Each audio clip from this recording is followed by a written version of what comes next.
श्रवण कुमार के माता-पिता अंधे क्यों थे?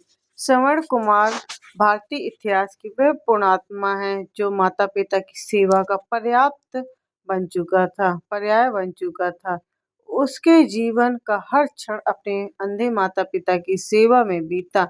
उनका नाम इसलिए अमर है क्योंकि उसने दिखा दिया था कि सच्ची भक्ति केवल भगवान की नहीं, माता-पिता की सेवा भी होती है।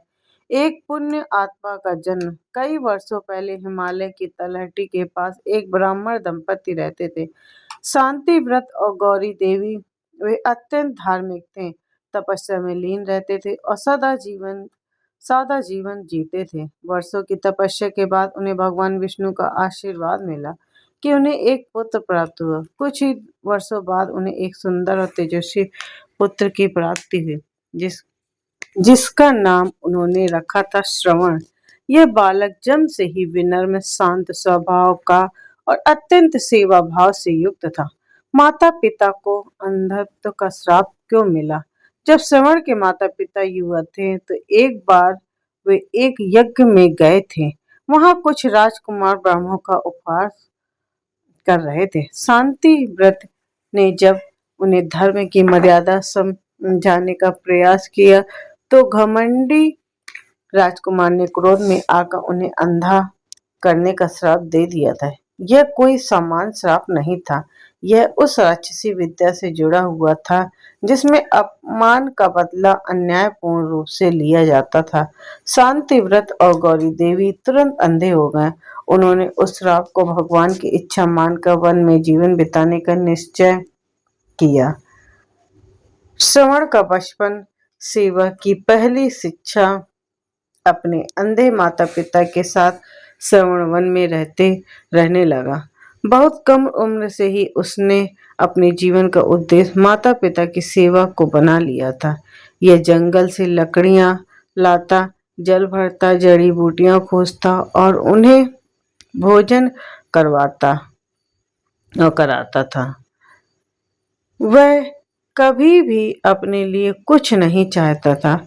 उसकी आंखों में बस एक ही सपना था, अपने माता पिता को सुख देना। कठोर सेवा। एक तपस्वी पुत्र की दिनचर्या। श्रवण सुबह ब्रह्म मुहूर्त में उठकर सबसे पहले अपने माता पिता के चरण धोता था, फिर जंगल से जल लाता, लकड़ी इकट्ठी करता, दिन में जड़ी बूटियां खोजता और रात में अपने माता पिता के वेदों की कहानियां सुनाता था। उसकी सेवा देखकर स्वयं ऋषि मुनि भी भाव विभोर हो जाते। अनेक बार तपस्वियों ने उसे आशीर्वाद दिया तो इस धरा पर सेवा का आदर्श बनेगा। एक यात्रा की इच्छा। एक दिन माता पिता ने श्रवण से कहा, बेटा, हमारी अंतिम इच्छा है कि हम तीर्थ यात्रा करें।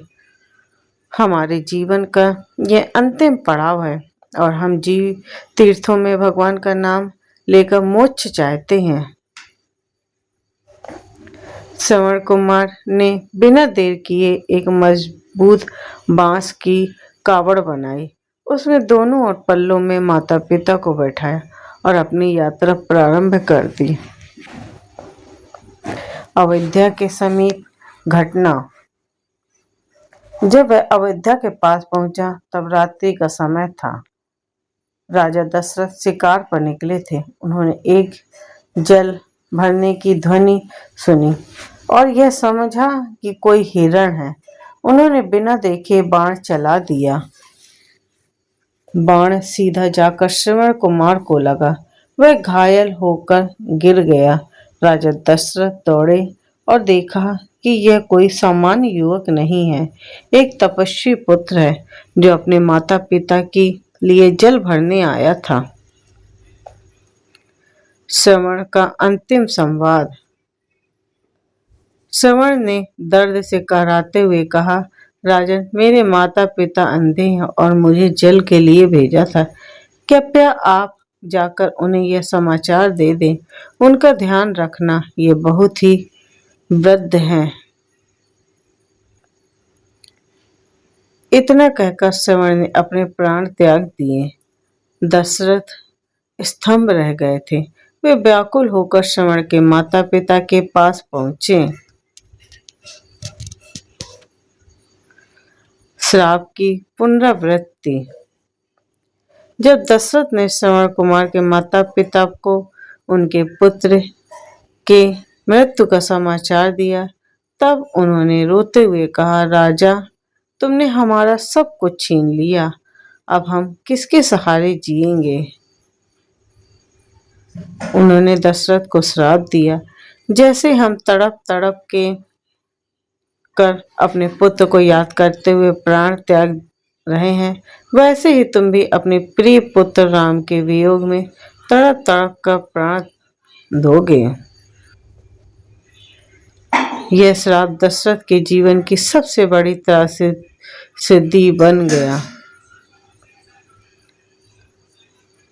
सेवा की अमर कथा।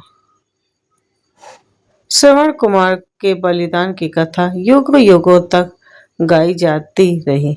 उनका जीवन हमें यह सिखाता है कि माता पिता की सेवा सबसे बड़ा धर्म है। चाहे कोई तपस्वी हो या राजा, माता पिता की सेवा के बिना कोई भी महान नहीं बन सकता।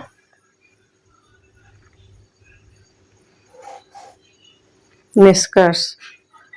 श्राप, सेवा और संकल्प की गाथा। श्रवण कुमार के माता पिता को अंधत्व का श्राप किसी कर्म के दंड स्वरूप नहीं, बल्कि एक अन्यायपूर्ण घटना के कारण मिला था, लेकिन उन्होंने इसे भी ईश्वर की इच्छा मानकर अपने पुत्र की सेवा की शिक्षा दी। यह कारण था कि श्रवण कुमार जैसे महात्मा का जन्म हुआ, जिसकी सेवा ने सारे जगत को चकित कर दिया।